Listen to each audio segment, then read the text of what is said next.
nós, psicanalistas, que pensamos a nossa prática a partir de alguns autores, o diálogo entre alguns autores e a obra do Freud, temos alguns elementos importantíssimos e fundamentais para pautar a nossa escuta e pensar a respeito dos casos que vêm para o consultório da relação do sujeito com ele mesmo, com os outros e com o mundo à sua volta.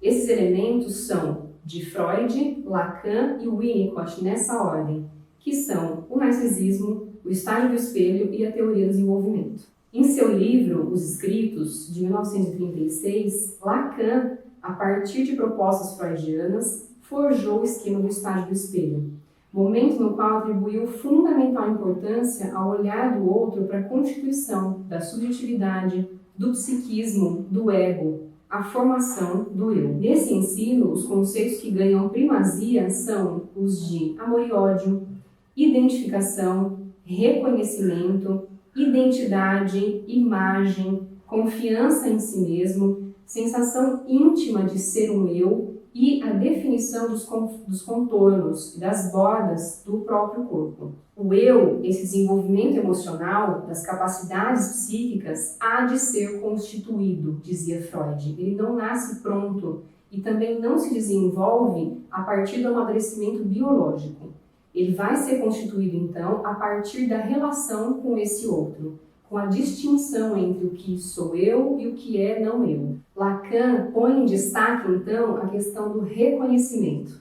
A criança necessita de uma sustentação psíquica, que tenham idealizado ela, pensado, desejado ela antes mesmo do seu nascimento e que esses investimentos amorosos tenham prosseguido, permanecido assim.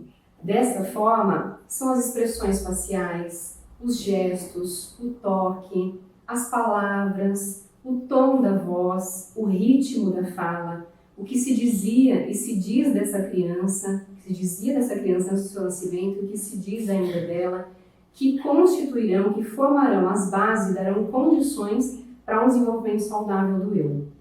Então, o que essa criança vê no espelho é o que viu anteriormente refletido no olhar dos pais e principalmente no olhar da mãe. Eu digo principalmente porque para esse autor importante da psicanálise, Winnicott, o precursor do espelho, ou seja, o que antecede o espelho, é o olhar da mãe, o rosto da mãe, porque nos cuidados com o seu bebê, a mãe, nomeada por ele como suficientemente boa, é real e espontânea e, por ser real, é falha.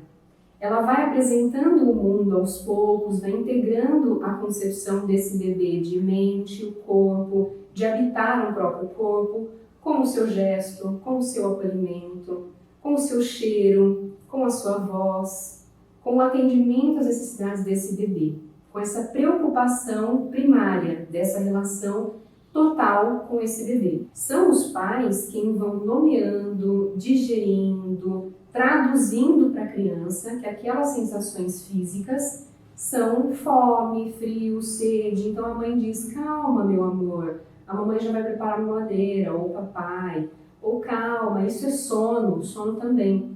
Fica calma, a mãe já vai colocar você no berço, você já vai descansar e vai passar. Então, essas explicações, essa conversa, o manhês, que é aquele linguajar específico que a mãe, que o pai tem de brincar com esse bebê, uma fala mais cantada, mais infantilizada, tudo isso tem extrema importância para a formação do psiquismo, da subjetividade, da sensação de ser real e de possuir um verdadeiro self, um verdadeiro ser. Ainda, para esse mesmo autor, Winnicott, para um desenvolvimento saudável dessa sensação de existir, de ter uma consciência, de ter um ego bem integrado, 3 estágios fundamentais são importantes para que essa criança, esse bebê, atravesse com o auxílio dos cuidadores, dos pais. O primeiro deles é o holding, que diz respeito à sustentação, a segurar, acolher esse bebê, a sustentação física e psíquica dessa mãe, desse pai com esse bebê. Que é quando ela acolhe, amamenta, atende às necessidades dele, compreende ou começa a desenvolver essa sintonia afetiva, essa sintonia fina com esse bebê. Compreende o que ele quer dizer, o que cada choro quer dizer. O segundo estágio é o handling, que diz respeito ao manejo. Tem mais a ver com os cuidados físicos com esse bebê. O trocar, o dar banho, limpar, massagear, isso vai dando um contorno, né? Quando a mãe pega no pezinho, passa um creminho hidratante e brinca, né? Fala de quem é essa barriguinha, de quem é essa mãozinha. Tudo isso vai dando essa sensação de integração para esse bebê e de que ele é querido, é amado, é desejado.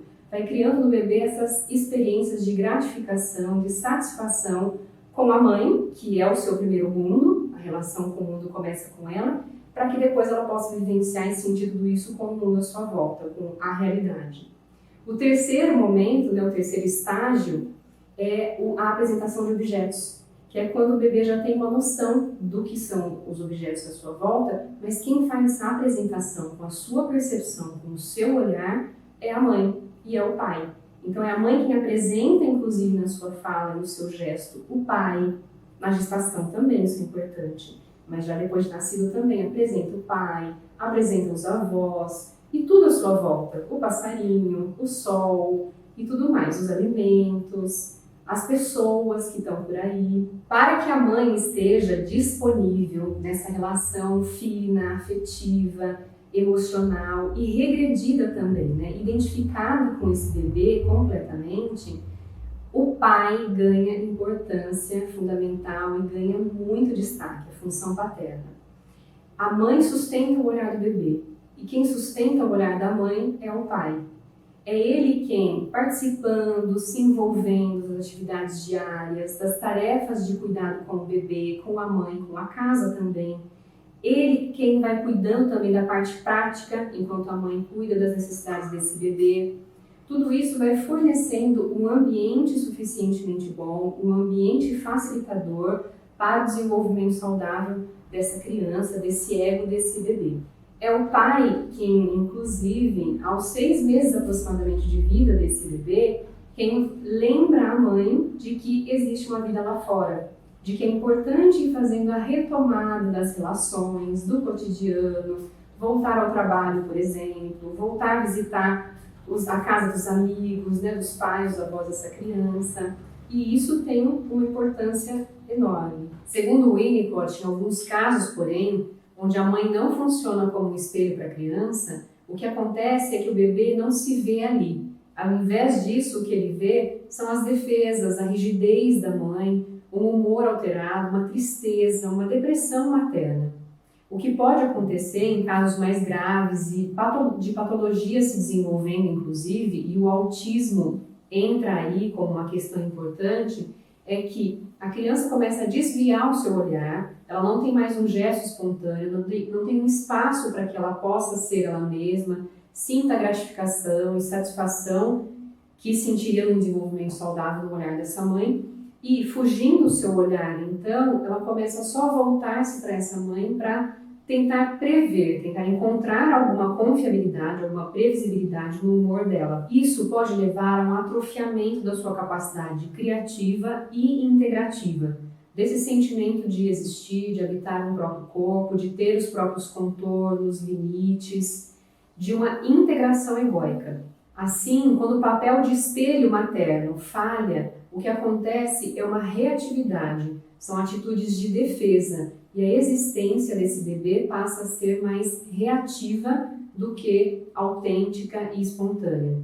Então, o que a gente pode perceber é que depois essa criança vai estabelecer relações e esse adulto, posteriormente, vai estabelecer reações inautênticas, vazias, ele não vai conseguir ser espontâneo com as pessoas, vai se sentir inseguro, vai ter uma baixa confiança, não vai ter uma boa percepção da sua própria identidade, da sua própria autoimagem. Aparecem aí também as questões somáticas, né, das doenças, como ganhando um espaço muito grande, muito gritante no próprio corpo. Bom, esse assunto é muito vasto, eu não tenho a pretensão aqui de esgotar ele nesse vídeo. Ele é delicioso, encantador, maravilhoso. E se você gostou então desse conteúdo, acompanhe nosso trabalho nas redes sociais, no Instagram, no Facebook, no canal do YouTube também. E eu encontro você na nossa próxima conversa, então até mais.